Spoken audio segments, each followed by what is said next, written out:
dengan saya banggakan. Ketemu lagi kita di pembelajaran pendidikan agama Islam dan budi pekerti. Sebagaimana kemarin sudah kita pelajari di pertemuan kemarin bahwa pengurusan jenazah, bagaimana pengertiannya, bagaimana hukumnya, apa saja yang harus kita lakukan sebagai manusia yang masih hidup terhadap seseorang yang sudah meninggal dunia. Sebagai seorang muslim, kita sudah pelajari kemarin, yaitu harus memandikan, harus mengkafani, harus menyolatkan dan menguburkan. Bagaimana hukumnya? Kita kemarin sudah belajar tentang itu, yaitu hukumnya adalah fardhu kifayah, kewajiban di mana menjadi sebuah kewajiban yang harus dilakukan secara kolektif, sekelompok manusia. Meskipun ada satu orang saja yang sudah melaksanakan semuanya gugur, tidak ada dosa, akan tetapi lebih baik ketika harus dilaksanakan secara bersama-sama oleh sekelompok masyarakat. Oleh sebab itu, pada kesempatan hari ini kita akan lebih spesifik membahas tentang bagaimana tata cara pelaksanaan sholat jenazahnya. Ini sebagai salah satu kompetensi yang harus kalian miliki dan harus kalian praktikkan. Ketika ada saudara kita, tetangga kita, atau siapapun orang yang meninggal dunia, kemudian kita bertakziah mendatangi acara pemakaman dan lain sebagainya, maka kita minimal bisa ikut menyolatkan jenazah itu.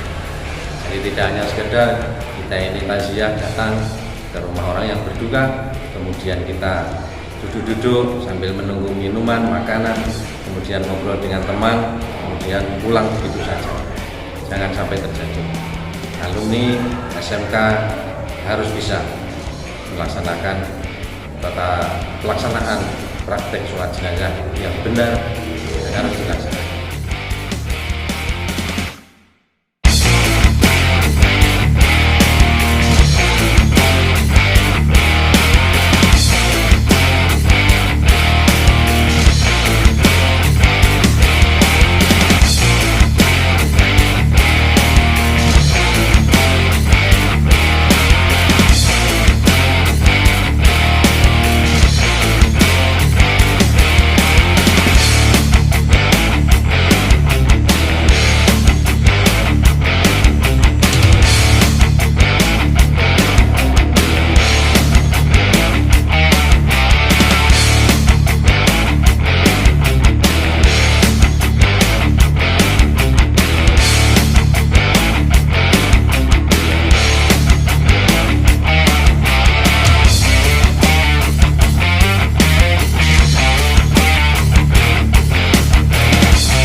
Anak-anakku silakan perhatikan apa yang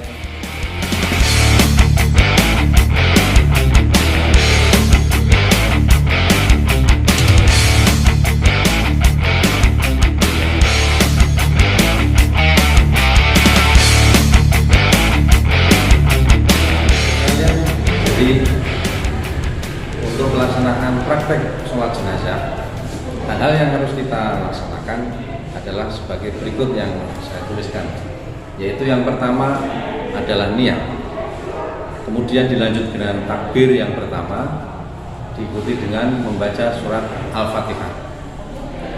Berikutnya takbir kedua diikuti dengan baca sholawat Nabi Muhammad SAW. Kemudian yang ketiga membaca doa, kemudian yang keempat juga membaca doa dan diakhiri dengan 2 kali salam.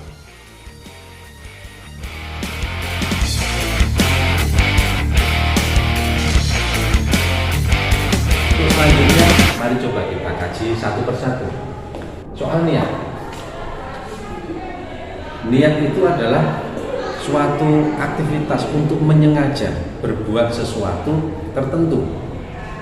Sehingga kalau bahasanya adalah bahwa bagaimana kita ini mau sholat apa, sholat jenazah, maka kita harus jelas bahwa tujuan kita adalah sholat jenazah. Kita mau wudu, maka hati kita menyengaja dengan melaksanakan aktivitas fisik kita untuk berwudu. Tujuannya apa? Untuk mensucikan diri. Demikian juga sholat jenazah menyengaja dengan tujuan melaksanakan sholat dengan tujuan untuk meminta maaf, mendoakan kepada orang yang sudah meninggal dunia. Oke, jadi niat itu harus ada di dalam diri kita, hati kita. Seketika kita mau melaksanakan ibadah, suatu ibadah tertentu, maka kita melaksanakan niat. Nah, niat oleh beberapa ulama, sebagian besar ulama, karena memang menjadi poin penting di dalam setiap ibadah, innamal a'malu binniyat, bahwa sesungguhnya suatu amal perbuatan itu tergantung pada niatnya. Maka saking hati-hatinya orang, ulama-ulama terdahulu kita mengajarkan supaya hati kita, niatan kita tertata rapi, karena yang mau kita hadapi adalah Allah Subhanahu wa Ta'ala. Maka hati kita yang berniat itu ditata. Maka ada orang yang kemudian mengajarkan, ulama kita mengajarkan bahwa niat pakai usolli, atau kalau kita mau wudu pakai nawaitul wudu'a, dan seterusnya. Karena ini di dunia akademik kalian juga harus paham, meskipun nantinya dalam pelaksanaannya itu tidak harus melafalkan usolli ini, maka kalian sudah paham bahwa niat itu sebenarnya ada menancap di dalam hati kita seketika kita mau melaksanakan suatu ibadah tertentu. Nah, pada kesempatan kali ini saya mengajarkan kalian dengan usolli, dalam artian tujuannya adalah bahwa kalian sendiri paham apa itu niat, karena memang niat ini adalah menjadi kunci dalam diterima atau tidaknya sebuah amal ibadah kita. Tentu dalam hal ini adalah sholat jenazah. Bagaimana amal sholat jenazah kita bisa diterima kalau niatan kita tidak jelas? Maka harus ditata. Paling tidak dengan kata usolli ala hadzal mayyiti arba'a takbiratin fardhul kifayati lillahi ta'ala. Artinya bahwa saya berniat untuk sholat atas jenazah ini 4 takbir fardhu kifayah karena Allah Subhanahu wa Ta'ala. Kira-kira gambarannya, ketika niat itu kita taruh di dalam hati kita, maka kalimat yang muncul di dalam hati kita seketika kita mau melaksanakan ibadah kira-kira seperti ini. Boleh kalau kalian mau memakai kalimat bahasa Indonesia, boleh pakai bahasa Jawa, tidak masalah. Toh ketika kita mau sholat, tentu kita tidak akan teriak-teriak usolli ala hadzal mayyit di depan jenazah. Atau kita mau sholat fardu, kita tidak teriak-teriak dengan usolli. Tapi bagaimana niatan itu harus ada dalam diri kita, menjadi sebuah niatan yang tertata rapi, sehingga diharapkan apa yang kita laksanakan itu bisa tertuju dengan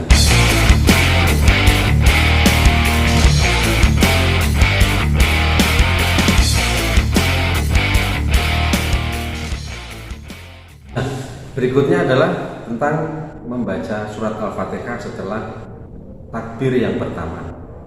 Perlu diingat bahwa membaca Quran surat Al-Fatihah ini juga merupakan rukun atau sesuatu hal yang harus dilaksanakan. Maka Fatihah ini harus dibaca secara lengkap.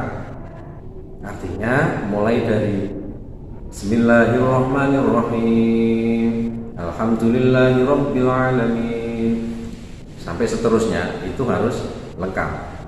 Kadang-kadang kalian menjadi korban hari ini ketika terbiasa sholat di masjid, kebetulan imam masjidnya ketika takbiratul ihram kemudian baca Fatihahnya itu bismillahnya dibaca sir atau pelan. Jadi Allahu Akbar, bismillah, Alhamdulillahirabbil alamin. Nah, kadang-kadang kalian menjadi korban. Artinya apa? Ketika membaca suratul Fatihah ketika sholat, kalian lupa tidak membaca basmalah, dan itu seringkali terjadi. Oleh sebab itu, baca Quran surat Al-Fatihah harus lengkap mulai dari Bismillahirrahmanirrahim, Alhamdulillahirabbil alamin ila akhirih, sampai akhir ayat harus dibaca lengkap. Dan perlu dipahami bahwa kalian sebagai siswa SMK tentu tidak ada toleransi ketika Fatihah itu kalian bacanya salah-salah, harus benar. Maka mau tidak mau kalian harus memaksa otak kalian untuk bisa mempelajari bacaan Quran surat Al-Fatihah ini secara fasih, benar, sesuai dengan kaidah tajwid yang seharusnya. Ini menjadi salah satu rukun atau penentu sah tidaknya sholat kalian. Maka tidak ada toleransi. Kalian yang bacaannya masih kurang, masih ele-elean, mau tidak mau paksa otak kalian untuk mampu mempelajari bacaan Al-Quran, Quran surat Al-Fatihah ini dengan fasih. Selanjutnya, setelah takbir yang kedua, maka kita kemudian membaca sholawat Nabi. Nah, bagaimanakah bacaan sholawat Nabi? Yaitu adalah Allahumma sholli ala Muhammad wa ala ali Muhammad, atau boleh Allahumma sholli ala Sayyidina Muhammad wa ala ali Sayyidina Muhammad. Itu bacaan minimal. Bagi kalian yang sudah hafal, maka bisa dilanjutkan Allahumma sholli ala Muhammad wa ala ali Muhammad kama shollaita ala Ibrahim wa ala ali Ibrahim wa barik ala Muhammad wa ala ali Muhammad kama barakta ala Ibrahim wa ala ali Ibrahim fil alamina innaka Hamidum Majid. Gitu. Jadi silahkan, tapi minimal kalian baca sholawat Allahumma sholli ala Muhammad wa ala ali Muhammad, atau Allahumma sholli ala Sayyidina Muhammad wa ala ali Sayyidina Muhammad.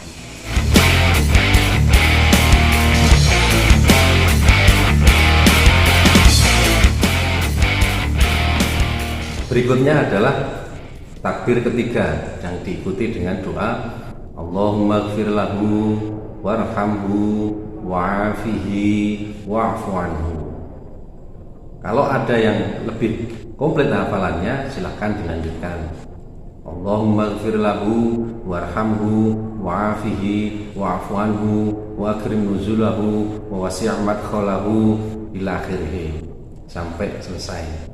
Tapi minimal kalian bisa membaca doa setelah takbir yang ketiga ini adalah Allahumma ighfir lahu warhamhu wa'afihi wa'fu anhu. Kemudian setelah itu dilanjutkan dengan takbir yang keempat. Nah, takbir yang keempat, setelah takbir yang keempat ini kita membaca doa Allahumma la tahrimna ajrahu wa la taftinna ba'dahu waghfir lana wa lahu. Saya ulangi, Allahumma la tahrimna ajrahu wa la taftinna ba'dahu waghfir lana walahu. Nah, bacaan-bacaan yang harus kalian baca ini tentu semuanya harus dilafalkan dengan baik sesuai dengan kaidah tajwid yang benar. Nah, setelah itu baru dilanjutkan dengan salam. 2 kali salam dengan membaca komplit Assalamualaikum warahmatullahi wabarakatuh. Assalamualaikum warahmatullahi wabarakatuh. Nah, demikian tadi mulai dari niat sampai salam. Nah, ada beberapa hal yang perlu nantinya bisa kita lihat lagi, kita ulang lagi, kita review lagi, bahwa ketika jenazahnya laki-laki, maka biasanya niatnya kalau usolli ala hadzal mayyiti itu biasanya kalau digunakan untuk laki-laki. Nah, kalau perempuan maka hadzihil mayyitati. Jadi usolli ala hadzihil mayyitati arba'a takbiratin fardhul kifayati lillahi ta'ala. Kemudian setelah takbir ketiga membaca doa biasa untuk jenazah laki-laki, maka Allahumma ighfir lahu warhamhu wa'afihi wa'fu anhu. Ketika yang kita sholatkan adalah jenazah perempuan, maka Allahumma ighfir laha warhamha wa'afihi wa'fu anha. Kemudian kalau doa yang berikutnya, Allahumma la tahrimna ajroha wa la taftinna ba'daha waghfir lana walaha. Itu kaidah pelaksanaan bagaimana praktek sholat jenazah. Nah, silakan nanti dipelajari dan dipraktekkan. Oke?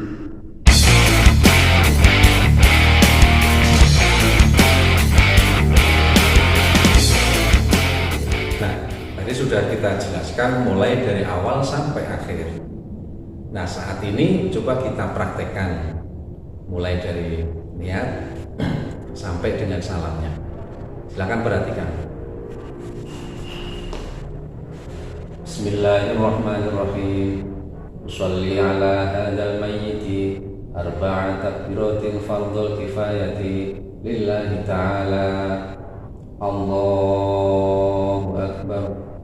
Bismillahirrahmanirrahim. Alhamdulillahi rabbil alamin. Ar-Rahmanir Rahim. Maliki yaumiddin. Iyyaka na'budu wa iyyaka nasta'in. Ihdinas siratal mustaqim. Shiratal ladzina an'amta 'alaihim ghairil maghdubi 'alaihim waladdallin. Amin. Allahu akbar. Allahumma sholli ala sayyidina Muhammad wa ala ali sayyidina Muhammad. Allahu akbar. Allahumma ighfir lahu warhamhu wa'afihi wa'fu anhu. Allahu akbar. Allahumma la tahrimna ajrahu wa la taftinna ba'dahu waghfir lana wa lahu. Assalamualaikum warahmatullahi wabarakatuh. Assalamualaikum warahmatullahi wabarakatuh. Nah, demikian tadi tata cara pelaksanaan sholat jenazah. Jadi saya sudah menjelaskan dari awal sampai akhir. Tugas kalian adalah nanti mempraktekkan secara klasikal, kemudian nanti dipraktekkan satu persatu. Nah, demikian. Nanti kalau ada pertanyaan silahkan disampaikan. Nah, anak-anakku sekalian yang saya cintai dan saya banggakan, untuk selanjutnya tugas kalian adalah belajar bagaimana bacaan-bacaannya, coba dihafalkan, kemudian praktek bacaannya dengan diikuti gerakannya dan dipraktekkan satu persatu. Nanti kita akan uji dulu, coba dulu secara klasikal dulu, baru nanti satu persatu kalian akan saya minta untuk mempraktekkan sendiri-sendiri. Siap? Oke. Kalau seperti itu sudah jelas, maka kita akhiri pertemuan pembelajaran pada hari ini.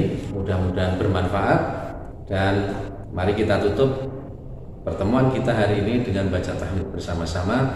Alhamdulillahirabbil alamin. Assalamualaikum warahmatullahi wabarakatuh.